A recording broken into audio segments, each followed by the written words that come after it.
step. 3 judges, 3 opinions, 1 verdict. Hot bench. Jeanette Rose says former tenant Ian Linville owes for a car she sold him and for threatening the lives of her and her dog. You know, the whole problem I have with this is even if we think they're both the worst people in the world, neither one of them has an interest in sabotaging the car by putting diesel fuel in it. It makes no sense. A question about the law. This was an installment. Yes. She never turned over title. Correct. So she essentially still has retained it. ownership. Correct, exactly. How does that impact whatever damages may occur to the car during the pendency of the repayment? Well, I don't think we even have to get there. If we don't think either one of them did it, then I'm not so sure how we can hold either one of them responsible. And I agree with you. She still has dominion, control, and ownership of that car. So she would not be able to hold on to the $900 that he gave her. So The car's still hers. exactly. So she pays this $500 diagnostic. Yeah.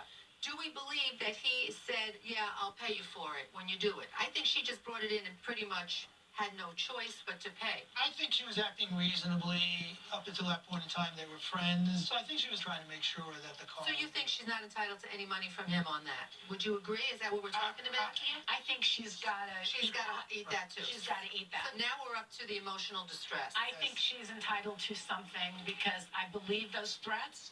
My question is, what is it worth? You remember one of the things that she testified to about how she actually described the nature of the conversation. Now, it may be that he wasn't sincere about what he intended to do, but she took it seriously, and I think that she's very credible on the nature of what she heard. Now, the question is, how do we translate that into some value? $500. Oh, that's exactly what I couldn't believe you said that. I had to relate it to a criminal situation, and I'm with $500 as We got well. sounds Great. good to Are we me. there? 500, he Yes. gets 9, so basically he gets 4, she 400. keeps the car. Yes. Good, excellent.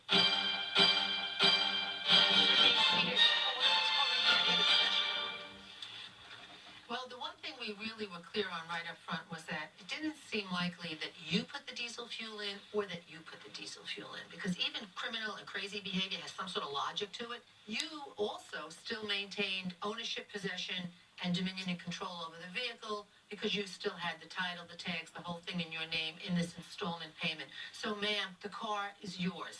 So that means you're entitled on your counterclaim to get back your $900. But it doesn't end there. There was nothing that she said regarding the threats, the note, and the prior order of protection which didn't demonstrate to us that perhaps she had a legitimate fear of you and that that fear would cause someone emotional distress.